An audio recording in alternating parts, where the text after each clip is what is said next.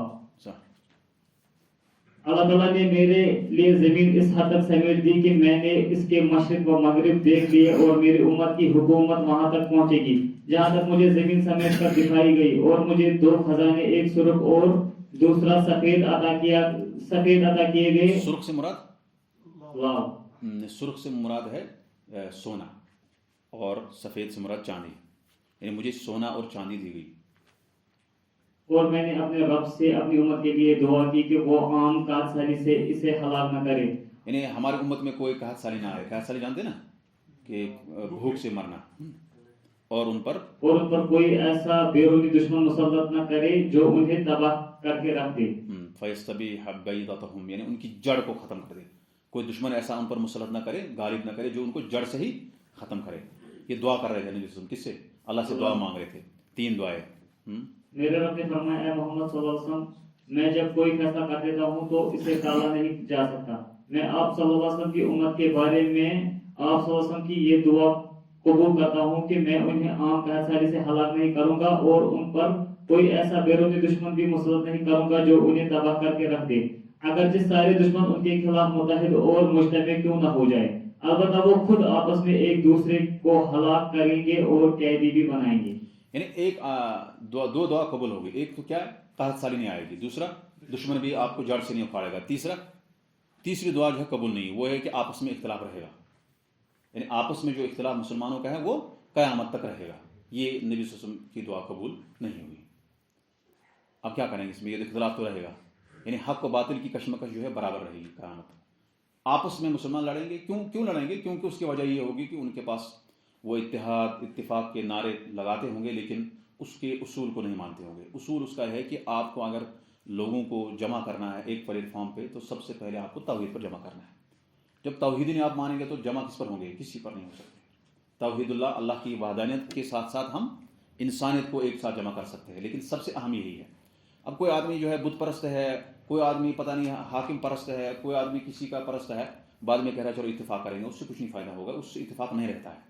ویسے بھی مسلمانوں کا اتفاق قیامت تک رہے گا، ایک جماعت برابر حق پہ رہے گی، متفق رہے گی، چاہے وہ مشرق میں ہو یا مغرب میں ہو. جیسے نبی صلی اللہ علیہ وسلم کے زمانے میں اسحمہ جو نجاشی بادشاہ تھا وہ انتقال کر گئے. وہ کہاں رہتا تھا؟ حبشہ میں رہتا تھا. مسلمانوں نے اس کو دیکھا نہیں، لیکن نبی صلی اللہ علیہ وسلم فرمایا قوموا نصلی، ہم اس کو نماز جنازہ پڑھیں گے. کس کے لیے؟ نجاشی کے لیے، کیونکہ آپس میں ایک جو ان کا اتفاق برابر تھا. یہ ضروری نہیں کہ آپ بغل ایک ساتھ رہو، بلکہ اتفاق جو ہے نظریہ کا بھی ہونا چاہیے. اتفاق جو ہے انسان کو دل سے ہونا چاہیے. یہ بھی ایک اتفاق ہے نا. جسدی اتفاق تو جسمانی اتفاق بھی ضروری ہے، لیکن اس سے پہلے آپ کے ذہن ملنے چاہیے. تو وہ کیسے ملے گا؟ وہ تبھی ہو سکتا ہے جب انسان فکر جو ایک ہوگی، اور فکر تبھی ایک ہوگی جب توحید مانیں گے سب. تو اسی وجہ سے جو اختلاف رہے گا برابر وہ ختم نہیں ہوگا، کیونکہ شرک لوگ کریں گے. اس امت میں لوگ شرک کریں گے اور اختلاف ہو جائے گا. اور اسے حافظ برقانی نے بھی اپنی کتاب صحیح میں روایت کیا ہے اور مندرجہ ذیل الفاظ کا اضافہ کیا ہے. وَإِنَّمَا أَخَافُ عَلَىٰ أُمَّتِ الْأَئِمَّةَ الْمُضِلِّينَ وَإِذَا وَقَعَ عَلَيْهِمُ السَّيْفُ لَمْ يُرْفَعْ إِلَىٰ يَوْمِ الْقِيَامَةِ وَلَا تَقُومُ السَّاعَةُ حَتَّىٰ يُلْحَقَ حَيٌّ مِّنْ أُمَّتِي بِالْمُشْرِكِينَ وَحَتَّىٰ تَعْبُدَ فِئَامٌ مِّنْ أُمَّتِ الْأَوْثَانِ يلحق حتى يلحق حي من امتي بالمشركين، یعنی مل جائے گی. وحتى تعبد فئام من أمة الأوثان وإنه سيكون في أمتي كذابون ثلاثون كلهم يزعم أنه نبي وأنا خاتم النبيين لا نبي بعدي ولا تزال طائفة من أمتي على الحق منصورة لا يضرهم من خذلهم حتى يأتي أمر الله تبارك وتعالى. اس میں وضاحت ہے بالکل. مجھے اپنی امت کے بارے میں صرف گمراہ پیشواؤں کا خدشہ ہے، اور جب ان گمراہ اماموں کا، جو گمراہ امام ہوں گے، گمراہ عالم ہوں گے. اس سے مراد ائمہ سے مراد امام، یعنی عالم امام سارے جو لوگ پیشوا لوگوں کے، وہ اس پر مجھے ان کا جو ہے زیادہ خطرہ ہے. وہ لوگ لوگوں کو گمراہ کریں گے جیسے ابھی کرتے ہیں. آپ سوشل میڈیا پہ دیکھیں گے وہی گمراہ عالم ہے، وہ لوگوں کو گمراہ کرتے ہیں، ایسے خرافات بتاتے ہیں، ایسے بن گئے جیسے کہ وہ کامیڈین ہے، جوکر بن جاتا ہے. کیوں؟ وہ خرافات ہی بتاتا ہے لوگوں کو، اور اتنا لوگ ان کے مطلب فالوورس ہوتے ہیں، آپ کو گمان نہیں ہوگا، یعنی ملینس میں ان کے فالوورس ہوتے ہیں. کیوں؟ کیونکہ وہ گمراہ کرنے کے لیے انسان کو بہت سارے لوگ مل جاتے ہیں. گمراہ شخص کے پیچھے لوگ جاتے ہیں، جس طرح دجال کے پیچھے لوگ زیادہ جائیں گے. اپنے وقت میں دجال سارے لوگوں کو متبع کر دے گا، الا من رحم ربی، جس کو اللہ تعالیٰ جو مومن ہوگا وہی اس کو دیکھا گا کہ اس پر کافر لکھا ہوا. تو ابھی گمراہ عالم تو کسی کے چہرے پر لکھا نہیں ہے. اس اعتبار سے سب سے خدشہ جو ہے اس امت میں گمراہ عالموں کا تھا. کس طرح سے وہ حلال کو حرام کر دیتے اور حرام کو حلال کر دیتے، یہ آپ خود ہی جانتے ہیں. آپ دیکھیں اس لیے اس کے لیے کیا ہے، اس کا جواب کیا ہو سکتا ہے کہ ان کو آپ جواب دے سکتے ہیں علم کی وجہ سے. علم کے ذریعے سے آپ ان کو جواب دے سکتے ہیں آپ کہ یہ جو آپ کہہ رہے ہو. ایک عالم نے دیکھا، ایک عالم ہے، پتہ نہیں میں مطلب ویسے نام مجھے یاد نہیں ہے اس کا. پرسوں مجھے ایک مقتدی نے جمعہ کو دکھایا اس کا ایک کلپ، کہہ رہا ہے کہ باب نمبر اتنا، صفحہ نمبر اتنا، پتہ نہیں کیا کیا ایسے، پتہ نہیں اس سے کیا ہوگا. تو صفحہ نمبر سے کیا ہوتا ہے؟ اس یہ کوئی علم ہے؟ صفحہ نمبر لوگوں کو کہنے سے علم کوئی نہیں ہے، کچھ نہیں ہے. میرے نزدیک کوئی علم نہیں ہے. میں جہاں تک سمجھتا ہوں یہ صرف ریسرچر کے لیے، ایک ریسرچ کرنے والا اس کے لیے علم ہے. میں کوئی کتاب لکھ رہا ہوں، میں اس کا حوالہ دوں گا، بھائی میں نے یہ کہاں سے کیا ہے. اب میں بول رہا ہوں اس پہ صفحہ نمبر کر رہا ہوں 7 نمبر، اس سے کیا ہوگا بھائی لوگوں کو؟ عام انسان جو بیچارہ اس کتاب کا کاف نہیں جانتا، کی بولتے نا، تو ایسے کاف اس کو کہتے ہیں عربی میں، اس کو کاف بھی نہیں جانتا ہے، وہ کیا جائے گا صفحہ نمبر. ایسے لوگ جو ہے لوگوں کو، ایسے عالم جو ہے یقیناً گمراہ عالم ہے، اس میں کوئی شک نہیں. میں اس کے بارے میں اس طرح کے لوگوں، اس طرح کے علماء کے گمراہ ہونے میں مجھے کوئی شک نہیں ہے. کسی کو ہوگا ہونے دو، لیکن مجھے کوئی شک نہیں. اور میں سمجھتا ہوں کہ تقریباً یہی اس طرح کے فٹ نہیں کروں گا کسی خاص پر، لیکن یہ ہوتے ان لوگوں پر فٹ ہوتے اس طرح کے احادیث. کیوں؟ کیونکہ عالم سب سے پہلے یہ ہوتا ہے وہ ڈرتا ہے. انما یخشی اللہ من عباد اگر عالم سے گناہ سرزد ہو جائے گا وہ اس کا اللہ ہے، لیکن جو وہ بولتا ہے سب سے پہلے اس کو ڈرنا ہے، جو وہ بولتا ہے وہ اس پر ڈرنا ہے. میں حدیث بول رہا ہوں، یہ کہاں حدیث ہے کہ نہیں ہے، میں جو بات بول رہا ہوں یہ حق ہے کہ نہیں، یہ سب سے ڈرنا ہے، اہم ڈرنا ہے. اور اسی وجہ سے وہ جہنم میں جائے گا. کون؟ عالم جو ہے. اس وجہ سے جہنم میں سب سے اول من یسعر بہم النار، کس کو؟ جس سے آگ تپائی جائے گی وہ کون ہے؟ عالم ہے. کیوں؟ کیونکہ وہ گمراہ کر رہا ہے لوگوں کو، وہ خود گمراہ ہے. اور گمراہ انما اخاف علی امتی الائمۃ المضلین، جو نبی سے فرمایا کہ گمراہ عالموں پر مجھے زیادہ ان کا ڈر ہے، کیونکہ یہ لوگوں کو گمراہ کریں گے اور یہ لوگ سب سے پہلے ان لوگوں کو جہنم میں ڈالا جائے گا. کیوں؟ ایک تو میں نہیں کہوں گا کہ وہ عمل نہیں کرتے تھے، عمل تو ہم سے زیادہ کرتے ہوں گے وہ، یا اچھے علماء ربانی، ہم اپنی بات کریں علماء ربانی جو ہے ان سے زیادہ ان کو عمل ہوگی، لیکن وہ ڈرتے نہیں ہیں. کس میں؟ جو وہ بات بتاتے ہیں اس میں وہ ڈرتے نہیں ہیں. انتہائی خرافات اور باطل اور جھوٹ، مکاری، چاپلوسی، جو بھی جال سازی ان کے پاس ساری چیزیں ہیں. ان کی کچھ اتنی جال ساز میں نے جال ساز ان کو دیکھا نہیں ہے، اور اتنے ایسی خسد ان میں پائی جاتی ہے ایسے علماء میں، جیسے مطلب یہودیوں کی خسد ہے. اس وقت دنیا میں سب سے زیادہ راج کرتے ہیں یہودی، پہلے بھی کرتے تھے آج بھی کرتے ہیں. کیوں؟ علم کی وجہ سے، ان کے پاس علم زیادہ ہے، اس میں کوئی شک نہیں ہے. لیکن مکاری بھی بہت زیادہ ہے. ہاتھ رکھتے ہیں، آپ اچھی چیز پر وہ ہاتھ رکھیں گے. جیسے یہودی کے وہ یہودی آیا تھا، انہوں نے یہودی نے ہاتھ رکھا تھا کس پر؟ آیت رجم پر رکھا تھا کہ نہیں؟ کیوں رکھا تھا؟ کیونکہ چھپانے کی عادت ہے ان کو، وہ چھپا لوگوں کو صحیح دین نہیں بتائیں گے. آیت رجم جو ہے سنسار کرنا ہے، یہ اس میں مذہب میں بھی تھا. کس میں؟ یہودی مذہب میں تھا، لیکن انہوں نے اس پر ہاتھ رکھ دیا، لوگوں کو نہیں بتایا. کیوں؟ لوگوں کو پتہ نہیں چلنا چاہیے. تو یہاں آپ کو یہ گمراہ عالم جو ہوتے ہیں یہ ایسے ہی ہوتے ہیں. کیسے؟ سب سے عالم کی نشانی ہے کہ وہ اللہ سے ڈر، جو کہتا ہے وہ صحیح ہونا چاہیے، بعد میں اس کا عمل الگ بات ہے. عمل وہ کتنا کرتا ہے کتنا نہیں کرتا ہے، کیا وہ تو کرنا ضروری ہے، میں نہیں کہتا ہوں نہیں کرنا چاہیے، لیکن خالی عمل سے آپ کسی کو کہیں گے عالم، ایسا نہیں. یہ سب سے اہم آیت ہے یہاں پر کہ یہ اس باب میں کیوں لایا. انما اخاف علی امتی، کیا ہے؟ انما اخاف علی امتی الائمۃ المضلین. کیوں کہا؟ یہ اس کو کیوں لانا ہے؟ اس میں آپ ترجمہ پڑھیں، آپ کو پتہ چل جائے گا کیوں لایا اس کو، اس چیز کو یہاں پہ. کیوں؟ کیونکہ شرک تک پہنچانے والے یہی لوگ ہیں. کون؟ گمراہ عالم ہے، بس اسی لیے اس حدیث کو یہاں پر لایا. مجھے اپنی امت کے بارے میں صرف گمراہ پیشواؤں کا خدشہ ہے، اور جب ان میں ایک دفعہ تلوار چل پڑی تو قیامت تک بند نہیں ہوگی، اور قیامت اس وقت تک قائم نہیں ہوگی جب تک کہ میری امت کی ایک جماعت مشرکین سے نہ جا ملے، اور میری امت کے بہت سے گروہ بت پرستی نہ کرنے لگے. اور میری امت میں 30 دجال ہوں گے، وہ سب کے سب نبوت کا دعویٰ کریں گے، حالانکہ میں خاتم الانبیاء آخری نبی ہوں. میرے بعد کوئی نبی نہیں آئے گا، اور میری امت کا ایک گروہ ہمیشہ قیامت تک حق پر رہے گا، اور ان کی اللہ تعالیٰ کی طرف سے مدد کی جائے گی، اور انہیں چھوڑ جانے والے ان کا کچھ بھی نہیں بگاڑ سکیں گے، یہاں تک کہ اللہ کا حکم یعنی قیامت آ جائے. یعنی اس امت میں جب تلوار آئے گی تو پھر ختم نہیں ہوگی، یعنی جنگ چلتا رہے گی. جیسے مطلب اس امت میں سب سے پہلے کہاں سے جنگ شروع ہوگی؟ یعنی فتنہ شروع ہوا جب عمر فاروق کو شہید کیا گیا، اس کے بعد عثمان وغیرہ، تو یہ چلتا رہے گا. اس کی ایک اور چیز ہے یہاں اس حدیث میں کہ اس امت میں 30 سے زیادہ دجال آئیں گے. 30 دجال آئیں گے جو کیا کریں گے؟ دعویٰ نبوت کا. ہمارے ہندوستان میں ایک آیا تھا، اس کا نام تھا غلام محمد قادیانی، اس نے دعویٰ کیا تھا نبوت کا.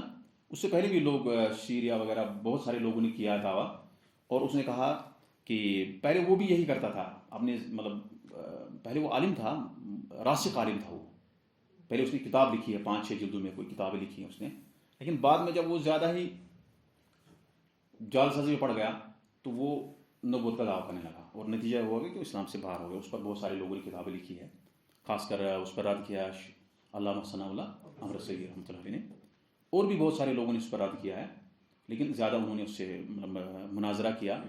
اور مناظرہ ویسے انہی چیزوں پہ ہوتا ہے، انسان عقائد کے معاملے میں مناظرہ ہونا چاہیے. یہ نہیں کہ رفع دین کرنا ہے، نہیں کہ اس پہ مناظرہ نہیں کرنا ہوتا ہے، ہاتھ نیچے رکھنا اوپر، یہ مناظرے کی بات نہیں ہے. مناظرہ کرنا ہوتا ہے عقیدے میں. اگر آپ کو کسی سے مناظرہ کرنا ہے، آپ کو اجر ملے گا تو عقیدے میں کرو. کسی آدمی سے عقیدے میں کہو بھائی بولو قبر پرستی جائز ہے یا نہیں، کرو مناظرہ اس پر ہمارے ساتھ. لیکن آپ کہیں گے کہ ہاتھ نیچے رکھنا اوپر رکھنا، اس پر مناظرہ کرنا، یہ درست نہیں ہے. فروعی مسائل میں مناظرہ نہیں ہوتا. مناظرہ ہوتا ہے کس میں؟ اصول میں، عقیدے میں ہوتا ہے. تو یہ امر سری رحمۃ اللہ نے اس سے مناظرہ کیا اور بعد میں وہ ہار گیا تھا. المہم کہنے کا مقصد یہ ہے کہ بہت سارے لوگ پہلے